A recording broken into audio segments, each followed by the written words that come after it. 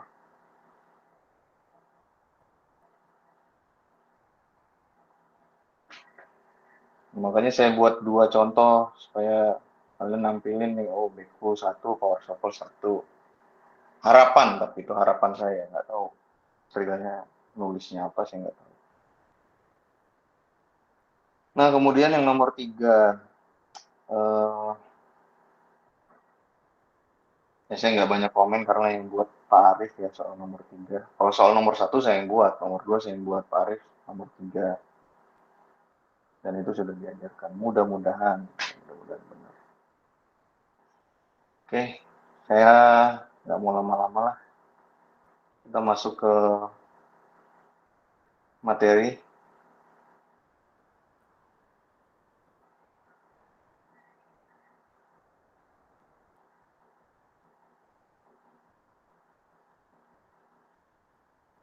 Kelihatan slide-nya? Terlihat. Ya, kita Lihat, masuk Pak. materi minggu 9. Oh iya, saya perlu sampaikan begini. Untuk kuliah PTPM, setelah UTS itu kemungkinan tidak banyak pertemuan, tidak banyak materi. Jadi mungkin beberapa pertemuan itu akan saya gabung-gabung. Misalkan minggu depan gitu ya, di minggu setelah Lebaran, tanggal 16 tadi. Itu ada 2 materi yang mungkin saya sampaikan. Pertama terkait produktivitas dan materi minggu 10, dan kalau sempat materi minggu 11. Gitu ya. Jadi nanti ketika minggu berikutnya, kalau bisa digabung lagi materinya, nah kita kuliahnya paling tinggal 3 pertemuan lagi. Sisanya kalian boleh persiapan untuk UAS. Gitu ya. Atau nanti saya merencanakan UAS itu akan dilaksanakan 2 minggu.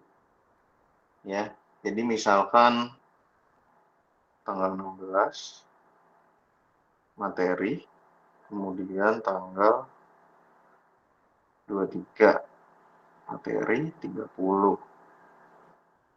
Nah, masuk bulan Mei kita langsung ujian. Ya, jadi materinya tinggal ini nih April. Kemudian Mei itu sampai tanggal 10. 7.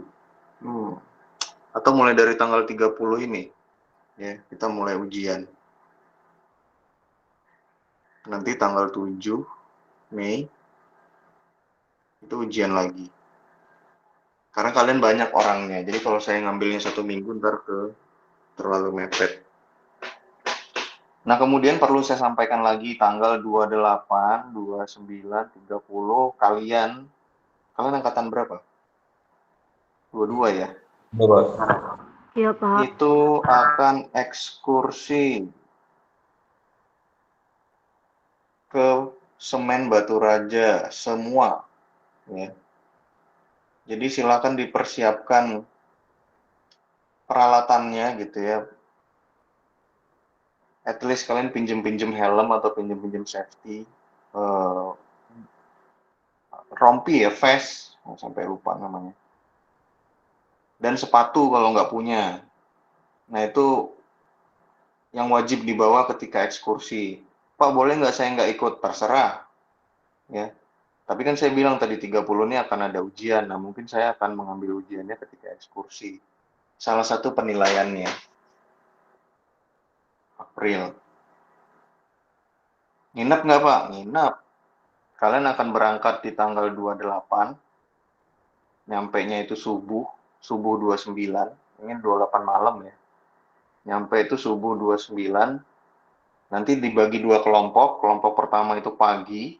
Kelompok kedua itu siang. Nah, entah malamnya nginep atau langsung pulang lagi itu nanti saya bicarakan dulu. Yang jelas tuh capek banget pastinya. Nah, ini yang direncanakan untuk sementara oleh Prodi. Nanti dari Prodi itu ada saya, Pak Fadil, Pak Alio, Bu Jarwinda. Saya lupa siapa lagi. Nah, itu akan ikut. Apakah kami join di bus kalian? Kayaknya enggak. Ya, kami bawa kendaraan lain.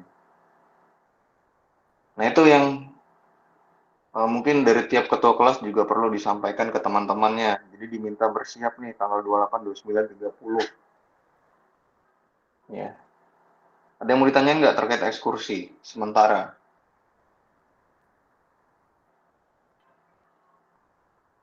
Oke, saya anggap clear berarti ya. Ya itu dulu informasi terkait ekskursi semua, karena ini untuk mata kuliah PTPM, jadi kalian yang ikut, kalian yang akan buat laporan, ya, laporan ekskursi. Oke, materi sedikit aja terkait dengan belt conveyor. Belt conveyor ya, beltnya itu sabuknya. Conveyor adalah suatu alat yang digunakan untuk mengangkut, memindahkan material, baik dia dalam jumlah yang banyak ya atau curah ataupun secara satuan. Jadi conveyor ini kan tidak hanya digunakan di tambang, tapi kalau di pabrik-pabrik itu juga ada conveyor, di bandara itu juga ada conveyor. Nah, itu menggunakan sistem yang sama. Nanti perbedaannya apa? Nanti saya jelaskan perbedaannya. Perbedaannya nggak terlalu banyak. Ya. Kemudian belt conveyor adalah conveyor yang menggunakan sabuk. Nah ini ya, ini contohnya sabuk. Nggak kelihatan ya. Nah ini sabuknya. Sabuknya ini materialnya itu kalau ditambang biasanya menggunakan karet yang keras. Karetnya sintetis ya. Sintetis yang sifatnya sudah diperkeras atau dibuat lebih keras daripada karet biasa. Kemudian material berikutnya adalah logam. Mana yang paling umum digunakan? Kalau kalian mungkin sering lihat video pertambangan gitu. Kalau mana yang paling sering digunakan? Karet nggak, Pak? Kenapa karet?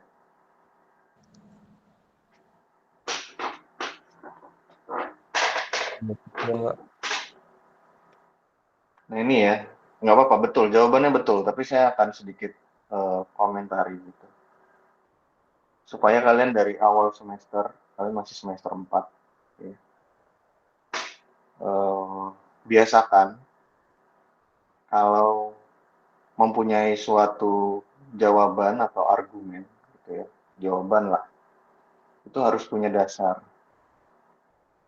Sama kayak nanti ketika kalian tugas akhir gitu ya, kalau kalian cuma bisa ngerjain rumus atau andat lah ya, kalau kalian cuma bisa ngerjain masukin angka ke dalam rumus, gitu, kalian nggak perlu kuliah. Sejak kalian SMP, SMA, gitu ya, kalau rumusnya udah ada, kalian tinggal masukin, itu gampang. Nggak perlu kalian kuliah. Yang kalian dapatkan ketika kuliah itu adalah bagaimana kalian berpikir, kenapa saya harus pakai rumus ini? Kenapa di rumus ini nulisnya ini? Ya. Pasti kalian akan dicecer itu nanti sama masing-masing dosen pembimbing tugas akhir kalian. Saya yakin karena bukan teman ya, senior-senior kalian banyak yang seperti itu. Pakai rumus tertentu, ketika ditanya kenapa pakai rumusnya nggak tahu. Pas saya cuma ngeliat dari skripsi orang lain, itu kan berarti nggak paham. Nah yang kalian perlukan itu adalah pemahamannya. Kenapa saya perlu pakai rumus ini? Kenapa harus rumus yang ini dibandingkan rumus-rumus lainnya? Sama seperti soal UTS saya tadi, kalau saya masukin semua angkanya, CT-nya berapa, jarak totalnya berapa, dan seterusnya berapa, kalian tinggal input aja tuh, masukin ke dalam rumus. Dapat hasilnya keluar. Tapi kan enggak, saya suruh kalian mikir tuh, berapa tuh CT-nya. Dihitung. Gimana cara memperkirakannya. Seberapa jauh jaraknya, misalkan. Berapa banyak jumlah alat yang digunakan. Itu supaya kalian berpikir. Nah, balik lagi ya. Kenapa materialnya karet? Izin menjawab, Pak. Oh ya, oke, silakan, boleh. Kalau menurut saya, Pak, kenapa kita gunakan karet? Karena ketika konvernya ini bergerak, kalau dia pakai karet, materialnya ini akan tetap diam, Pak, nggak bergeser-geser gitu, Pak. Daripada kalau gunakan logam itu bisa jadi materialnya itu bergeser-geser, Pak, ketika konvernya bergerak, Pak. Oke, boleh, bagus. Saya tidak akan menyalahkan. Ada lagi yang lain? Izin menjawab, Pak. Yuk. Menurut saya karena perlu conveyor itu dari karet gara-gara untuk menahan beban ketika bebannya itu jatuh ke atas conveyor, Pak. Menahan Oke, impact, Pak. boleh. Boleh, betul. Ada lagi? Kita kembali lagi ke hal paling mendasar di dunia pertambangan, gitu ya. Pasti ngomongin untung. Menggunakan karet itu akan jauh lebih murah. Plus bonusnya dia mudah. Coba kalian bayangkan, sepanjang jalur ini aja nih, jalur ini. Kalau semuanya logam versus semuanya adalah karet, mana yang lebih mahal?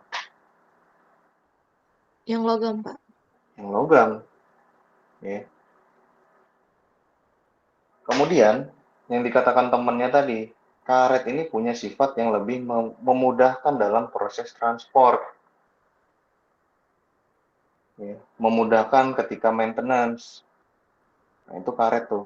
Misalkan, ya. Tiba-tiba karet dari conveyor sebelah sini itu robek. Kalian tentu akan ganti dengan karet lagi. Ya. Tapi kalau logam, oke, dia daya tahannya lama. Tapi kalau dia terbuka seperti ini, kena panas, kena hujan gitu ya, dia jauh lebih merugikan dibandingkan yang karet. Karet tuh ada jenisnya, ada yang bagus, saya lupa brandnya ya.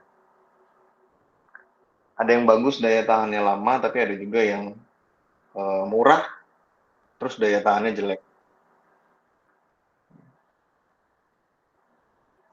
Nah, itu yang menyebabkan kenapa banyak karet. Tapi banyak juga di bandara-bandara itu dia menggunakan yang logam. Kenapa? Karena dia nggak kena panas, dia nggak kena hujan. Material yang jatuh ke atasnya juga bukan material yang bikin lecet, ya bikin lecet logam. Tapi kalau ditambang, itu beberapa jenis batuan, misalkan batuan beku ya, batuan beku yang mungkin keras, yang sifatnya sama kayak logam, sama-sama ngelawan gitu ya, itu akan membuat logamnya juga akan lama-lama akan terkikis gitu ya. Kemudian ditambang itu ada yang mengandung sulfur. Batu bara pun ada juga yang pengotornya sulfur. Sehingga kalau ketemu sama logam, ya mungkin dia akan lebih cepat rusak. Ya. Tapi kalau misalkan perusahaannya mampu, ya nggak masalah juga. Makanya perlu dihitung secara kajian ekonomisnya. Kalau saya mau pakai karet dengan kondisi iklim yang seperti ini, dengan area yang seperti ini, tahan berapa lama nih karet? Ya. Oh, ternyata setelah dilakukan kajian, menggunakan karet ini dalam setahun gantinya bisa 200 kali. Sementara kalau pakai logam, dia baru 2 tahun sekali dia baru diganti. Nah, itu pertimbangan atau kajian ekonomis. Ya. Tapi sejauh ini masih menang karet. Itu ya. Saya nggak bisa break ini lagi.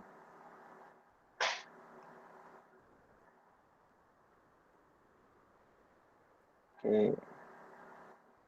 Kembali lagi. Ada yang mau ditanyain? Belum. Nah, ini adalah bagian-bagian dari konveyor. Ada puli, ya. Ini juga sebenarnya adalah puli. Ini juga puli, ini puli. Ya. Puli mungkin kalau bahasa Inggrisnya. Kalau saya nggak salah, koreksi kalau saya salah. Nah, kenapa dia head pulley-nya di sini? Karena materialnya berjalan ke sana. Ya. Ini nanti head pulley ini pasti terhubung dengan yang namanya, biasanya di sini ada box gear-nya, gearbox-nya atau motornya. Gearbox. Nah, ini yang langsung berhubungan dengan gearbox. Itu namanya head pulley. Jadi tenaganya jauh lebih besar untuk menarik material. Ya, kalian bisa bayangkan kalau materialnya jalan ke sana tapi motornya ada di sini, pulinya yang terhubung ke motornya yang di sini, mungkin geraknya tidak akan sebagus yang kalau dia pulinya di depan. Ya. Kemudian yang sedikit membedakan kalau di tambang itu di area sini. Ya. Load cell ini seingat saya sensor ya. Sensor untuk membaca seberapa berat material yang jatuh ke dalam konveyor gitu ya. Nah, nanti akan menyesuaikan nih M1 dan M2 itu akan menyesuaikan tensionnya. Ada yang namanya counterweight, saya lupa ya. Kalau ditambang itu counterweight. Biasanya posisinya begini. Kalau dia konveyor normal ya, ini pulley, tail pulley, ini head pulley. Nah, di sini ada pulley 1.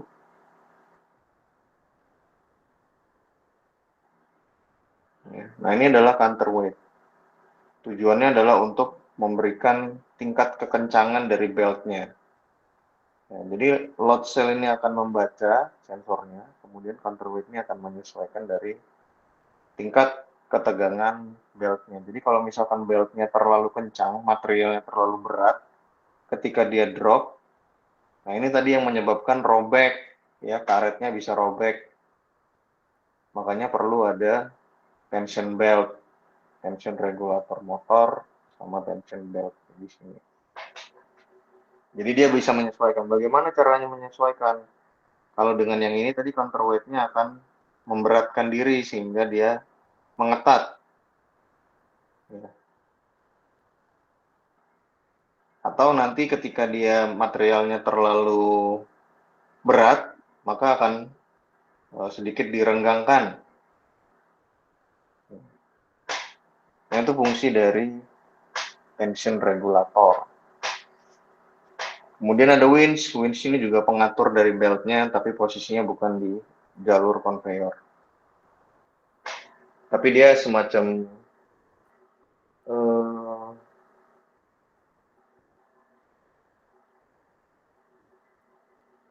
kalau nggak salah saya pernah lihat yang diputer ya, modelnya diputer. Saya lupa namanya. Nah, ini sebenarnya basic ya, basic dari konveyor. Kemudian sebenarnya konveyor itu punya yang namanya idler. Di bawah konveyor ini ada bulat-bulat gitu ya kalau kita lihat dari samping. Tapi kalau dia dilihat dari depan itu biasanya begini. Ini kalau beltnya begini. Nah, di sini ada idler, di sini ada idler, di sini ada idler. Ya. Idler itu fungsinya untuk membantu menahan material. Jadi tadi dari gambar yang sebelumnya, nah ini sepanjang ini akan ada idlernya. Bahkan ketika beltnya itu kembali, beltnya ini kan beltnya muter ya. Dia tadinya di sini, sekarang posisinya di sini. Ketika dia kembali pun di sini ada idlernya yang menahan supaya dia nggak kusut, supaya jalannya terus lurus gitu ya, ketika kosong. Nah, itu fungsi dari idler. Nanti kalau misalkan kalian ngambil tugas akhirnya pengolahan gitu ya. Pengolahan itu crushing plant Itu salah satunya nanti menghitung kapasitas dari konveyor. Ya, menghitung kapasitas. Jadi dari sini sampai sini nanti kapasitasnya berapa, ini berapa produksi yang dihasilkan. Ya. Tapi senior kalian banyak juga yang udah ngambil. Nah, ini beberapa contoh tadi juga sudah saya tunjukkan gambarnya, ya. Kalau conveyor tuh pasti ada inlet dan outletnya gitu ya, jadi ada tempat masuk dan tempat keluarnya. Kalau kalian nanti KP-nya ke PTBA, saya rasa akan menemukan conveyor, sering menemukan conveyor, karena banyak di sana ya. Tapi kalau tambang-tambang lain yang ukurannya mungkin tidak terlalu besar ya, mungkin nggak banyak. Ini ada ruang kontrol, jadi memang ada yang mengontrol belt conveyornya. Ya, jadi dari ruang kontrolnya nanti tinggal hubungin aja, ini ada masalah di belt sekian, atau speednya terlalu rendah, tolong dinaikin dari motornya. Ya. Nah, ini sepanjang belt diberikan jalur supaya bisa mengontrol. Ya. Nah, ini dijatuhkan ke kapal-kapal tongkang juga bisa, ya, di dermaga banyak digunakan. Ini ya, jadi prosesnya memang menanjak, conveyor itu dibuat dia menanjak, supaya nanti ketika jatuh, ya tinggal dijatuhin aja, nggak perlu ada proses dibantu oleh menggunakan dozer atau dibantu menggunakan ini ya, eskavator. Nah, saya ada pertanyaan. Kapan perusahaan itu harus menggunakan conveyor? Kapan dia harus, bukan harus ya, kapan dia bisa menggunakan conveyor? Kapan dia nggak harus menggunakan conveyor? Kan conveyor ini sebenarnya adalah pengganti dari dump truck. Ya.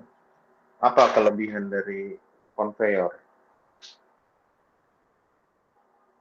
dibandingkan dump truck?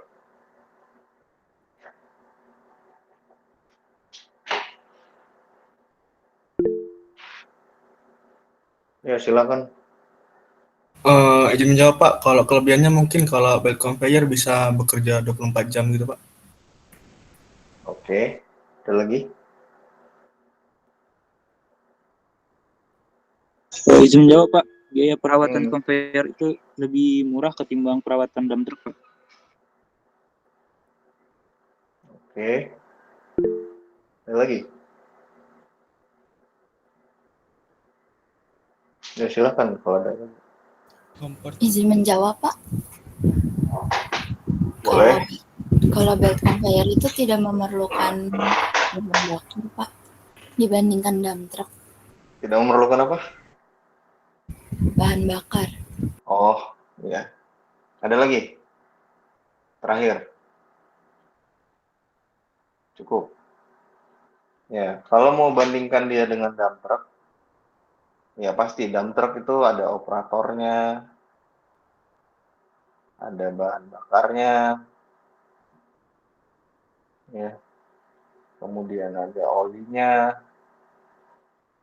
ada maintenance, ya, service. Ya, ini juga ada service, tapi kita tulis atau maintenance.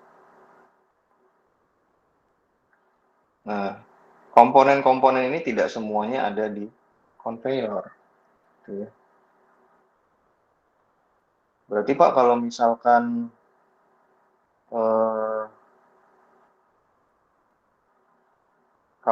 semenguntungkan ini, kenapa nggak semuanya pakai conveyor aja Pak?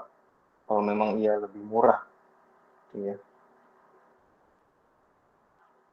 Jawabannya adalah sebenarnya biaya investasi dari conveyor itu mirip-mirip dengan biaya operasional ini.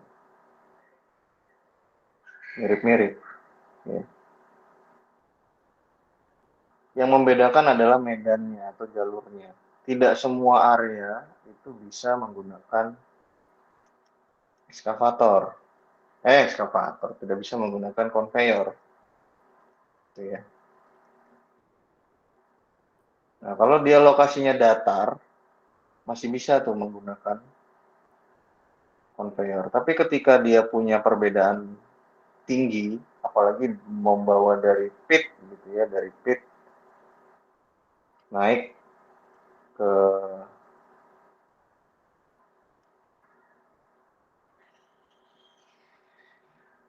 saya gambarkan.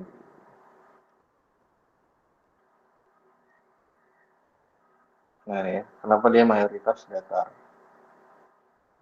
Ketika dia areanya, ini saya gambar pit dari samping gitu ya. Ketika menggali ini tidak pakai dump truck, tapi harus jalan ke atas sini, gitu ya. Nah ini kesulitan untuk membuat jalurnya.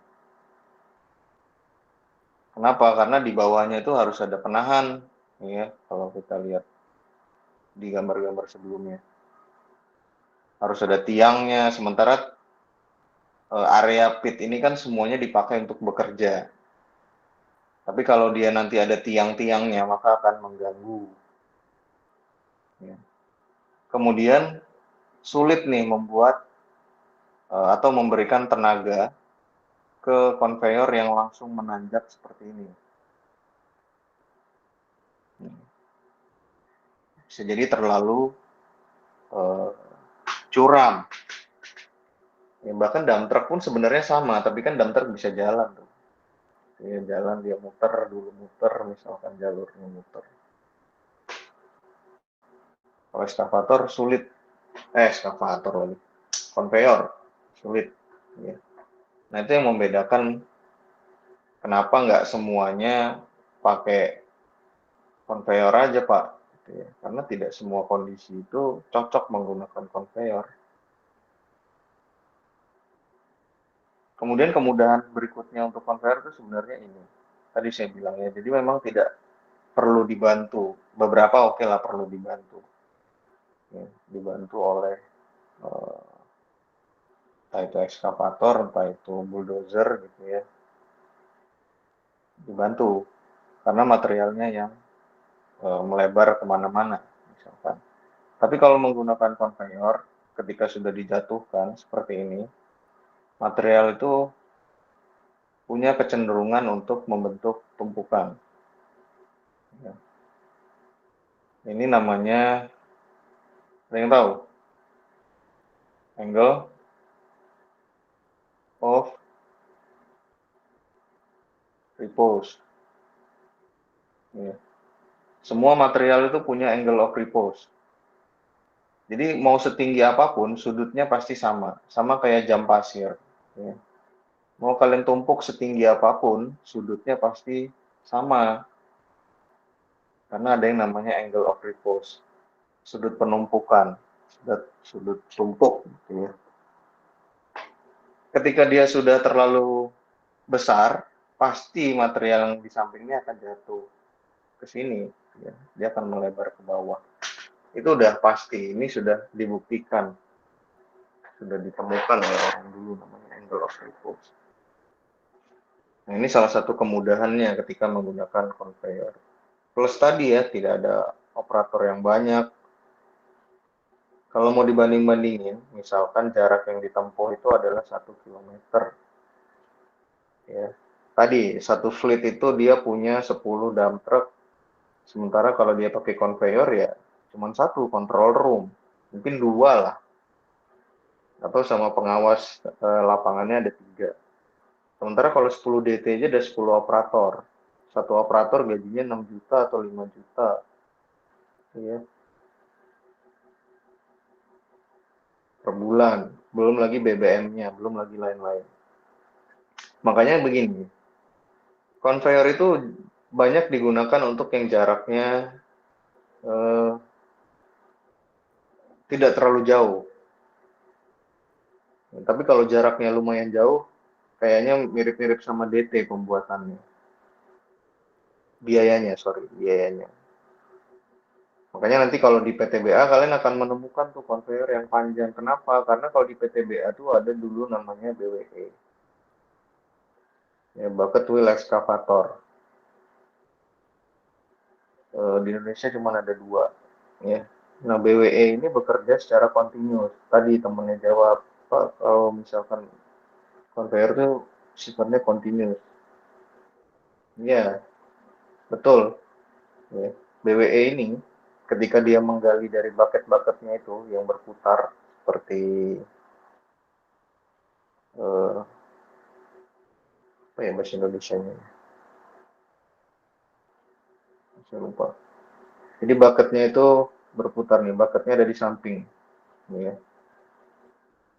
Nanti dia akan berputar terus membawa materialnya. Nah, ini akan langsung nyambung ke conveyor. Itulah kenapa kalau di PTBA itu conveyornya panjang-panjang. Karena mereka menghemat DT, menghemat EXA. Mereka hanya menggunakan BWE plus conveyor. Jadi sifatnya continuous, tinggal dikontrol aja. Kan ini bisa bekerja 24 jam ya sebenarnya, tapi pasti ada rest time-nya. BWE juga karena sifatnya continuous itu bisa bekerja dalam waktu yang lama. Sehingga produksinya dulu PTBA itu lumayan besar. Ya. Nah, itu salah satu keunggulannya juga. Karena sifatnya continuous. Di tambang bawah tanah juga nanti kalian akan menemukan, nggak hanya di Freeport ya, di Antam, di Pongkor, beberapa areanya, beberapa frontnya itu menggunakan conveyor. Conveyornya itu bisa dilepas pasang gitu ya. Jadi ketika front satunya udah selesai, dia bisa dipindah langsung ke tempat yang lainnya. Pasti bahasanya plug and play gitu ya. Bisa langsung dipakai.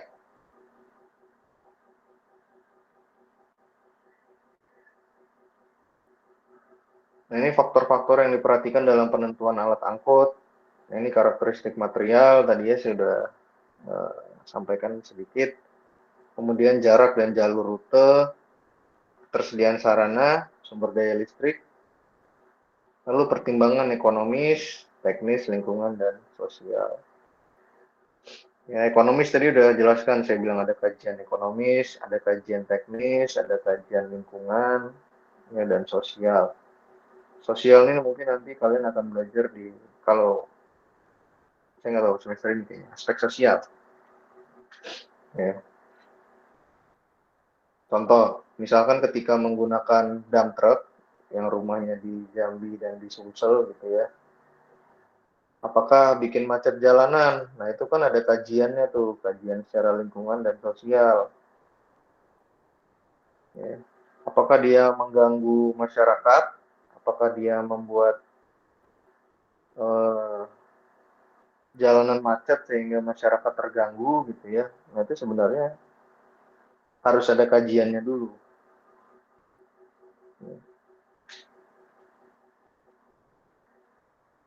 Kemudian pertimbangan rancangannya ada dari density, tadi ya densitas, ukuran butir dan distribusi ukuran. Nah, ini juga perlu diperhatikan. Ketika mendesain sebuah conveyor, pastikan ya ukuran butirnya itu tidak melebihi batas lebar conveyor.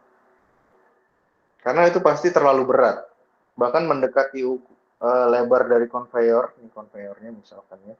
Kemudian ukuran bongkahnya itu segini. Nah, sudah bisa dipastikan ini terlalu berat sebenarnya, overweight. Conveyornya tidak akan sanggup. Itulah kenapa saya bilang tadi crushing plan itu nempel sama eskavator. Eskavator terus. Conveyor. Ya. Jadi ketika dia mau masuk ke conveyor, dihancurin dulu oleh crusher supaya ukurannya kecil-kecil. Tinggal dia nanti dialirkan melalui conveyor.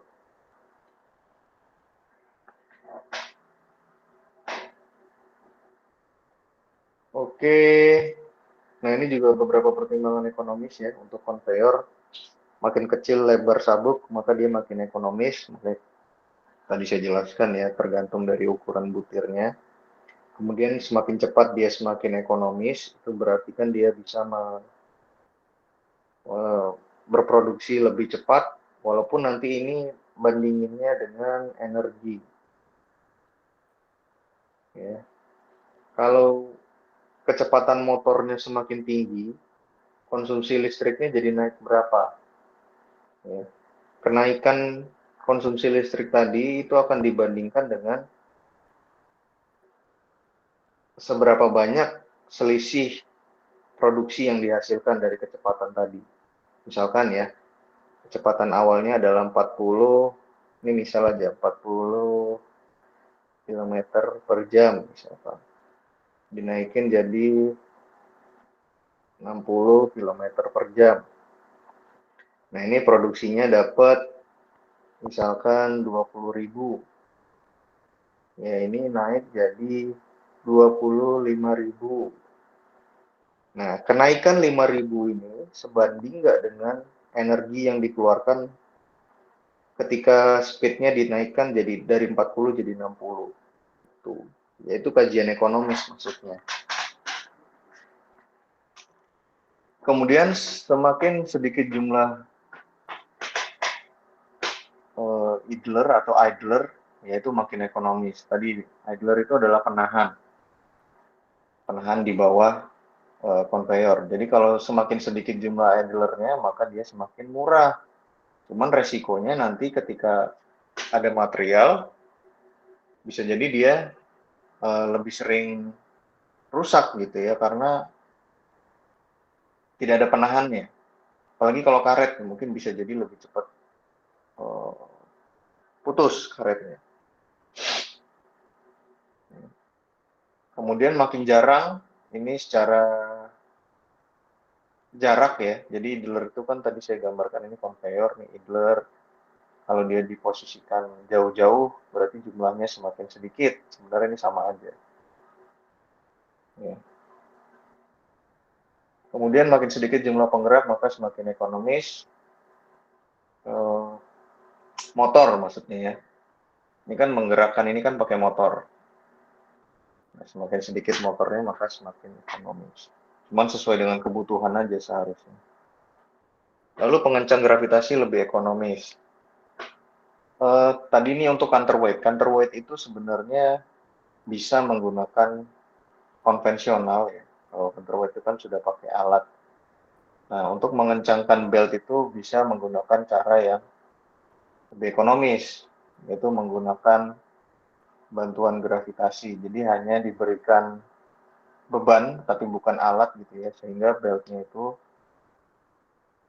kalian mungkin yang punya sumur yang masih pakai ini ya, pakai timba gitu ya, pakai katrol, mungkin pernah melihat. Jadi kalau belt itu kan nempel di puli ya, atau di katrolnya. Ini beltnya, ini pulinya. Kenapa harus dikencangkan? Ketika dia dikencangkan, posisi puli ini kan dia 180 tuh yang nempel. Ini karena gambar saya jelek aja ya. Belt yang nempel ke puli ini hanya 180 derajat saja. Tapi kalau dia dikencangkan segini misalkan gitu ya, menggunakan pengencang tadi, maka area yang bertumpu kepada area yang bersentuhan dengan beltnya bertambah nih segini. Nah, ini akan menyebabkan speednya jadi lebih kencang. Speednya lebih kencang, kemudian tegangan dari beltnya juga tidak terlalu rendah, karena sudah ditambah. Nah, ini beberapa contoh ya terkait dengan konveyor. Ini sederhana, jarak angkutnya berapa, ya. Kemudian biaya angkut relatif per tonnya berapa. Kalau di Indonesia atau di perusahaan yang kalian mau kerja praktek atau tugas akhir ya, kalian harus hitung sendiri berapa nih biayanya. Ya.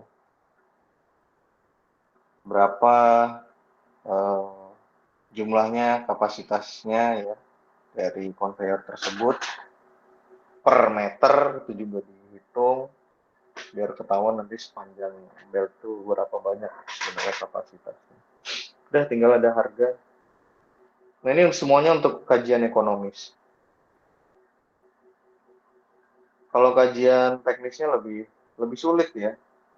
Kita belum ada mata kuliahnya yang membahas belt conveyor secara teknis. Kita hanya, ya ini sebatas pengetahuan dasarnya aja. Kalau mau nanti saya kasih, kalau mau gitu. Oke, kayaknya cukup ya. Ada yang mau ditanyakan terkait materinya? Oh, izin bertanya Pak. Ya, silakan.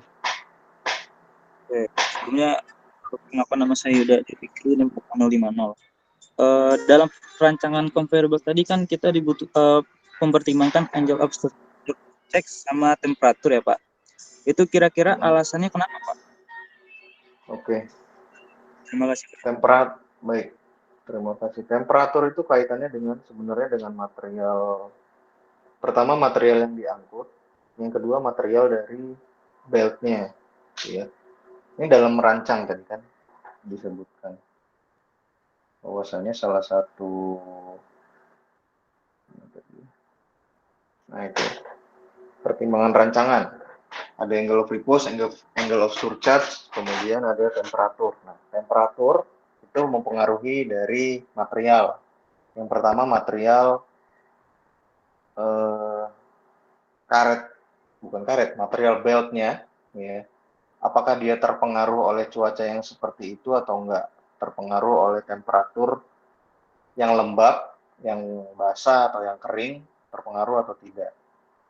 Nah, itu untuk merancang material beltnya. Kemudian ada angle of surcharge. Angle of surcharge itu sebenarnya adalah, saya slide lagi. Nah,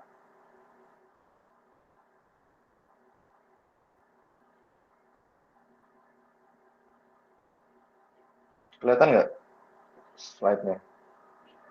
Belum, Pak. Belum ya? Belum Pak. Oke, bentar.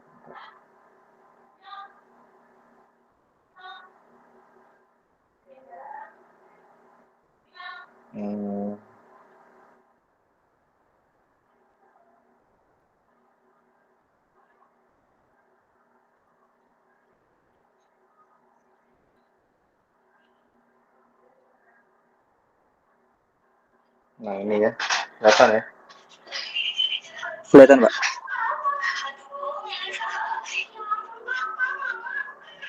Nah, angle of surcharge itu adalah Bentar, saya disconnect dulu.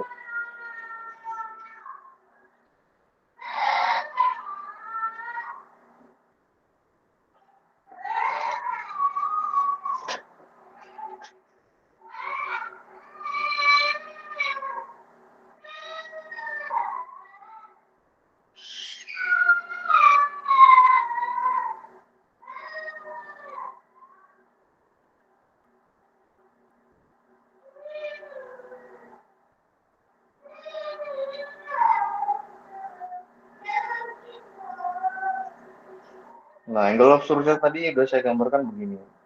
Kayaknya salah lagi. Misalkan belt itu kan begini ya. Ini adalah idlernya. Nah, ini adalah materialnya. Material yang ada di dalam belt conveyor. Sudut yang terbentuk antara material dan conveyor itu namanya angle of surcharge. Ini berpengaruh ke apa, Pak? Berpengaruhnya adalah ke dimensi dari sabuknya, lebar sabuk, kemudian jumlah material yang masuk ke dalam conveyor. Karena kalau misalkan angle of surcharge-nya kecil, ini bisa luber-luber nih keluar materialnya. Nah, taunya angle of surcharge dari mana, Pak? Dari materialnya. Jadi nanti udah ada tabelnya gitu ya, misalkan batu bara, kemudian andesit, kemudian kapur, ya, batu kapur atau limestone, itu angle of surcharge-nya berapa? Seingat saya ini 0,3 seingat saya ya. Nah, ini saya lupa yang dua ini.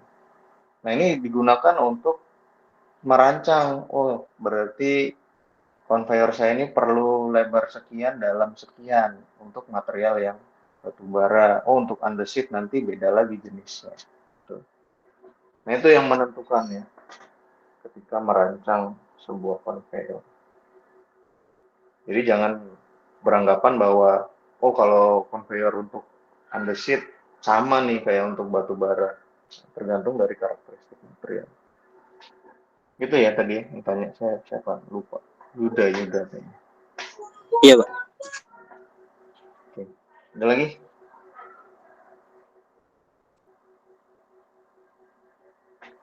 Cukup? Oke, kalau cukup kalau tidak ada pertanyaan lagi cukup ya berarti ya. Untuk masalah presensi ini karena saya lihat ada 100 orang, 101 lah selain saya gitu ya. Sementara tadi ketika saya ngabsen tuh mungkin hanya sekian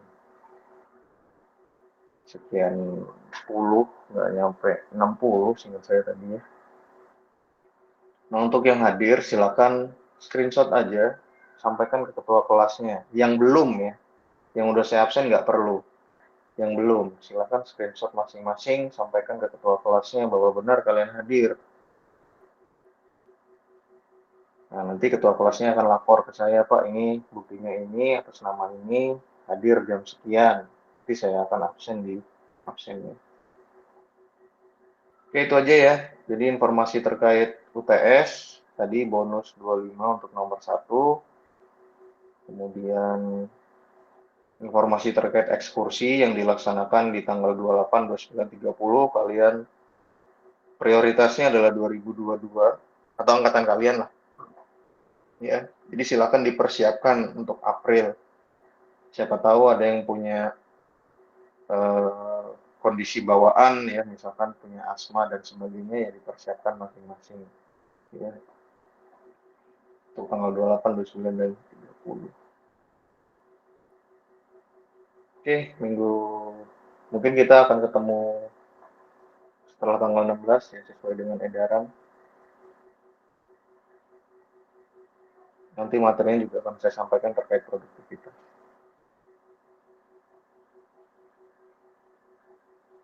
Ya, kalau tidak ada pertanyaan lagi, saya ucapkan minal aidin wal faizin ya untuk yang beragama muslim. Saya mohon maaf kalau misalkan selama mengajar sebelum lebaran ini saya banyak salah misalkan gitu ya. Mohon dimaafkan. Kemudian untuk yang belum pulang tapi mau pulang ya, hati-hati di jalan gitu ya. Semoga selamat sampai tujuan. Kalau yang tidak mudik ya, kalau misalkan mau main ke rumah, main aja gitu ya. Saya ada di Bandar Lampung. Kalau memang misalkan tidak mudik. Oke, mungkin itu aja pertemuan kita minggu sebelum lebaran. Saya akhiri. Assalamualaikum warahmatullahi wabarakatuh. Selamat siang. Waalaikumsalam warahmatullahi wabarakatuh. Terima kasih banyak, Pak. Terima kasih banyak, Pak.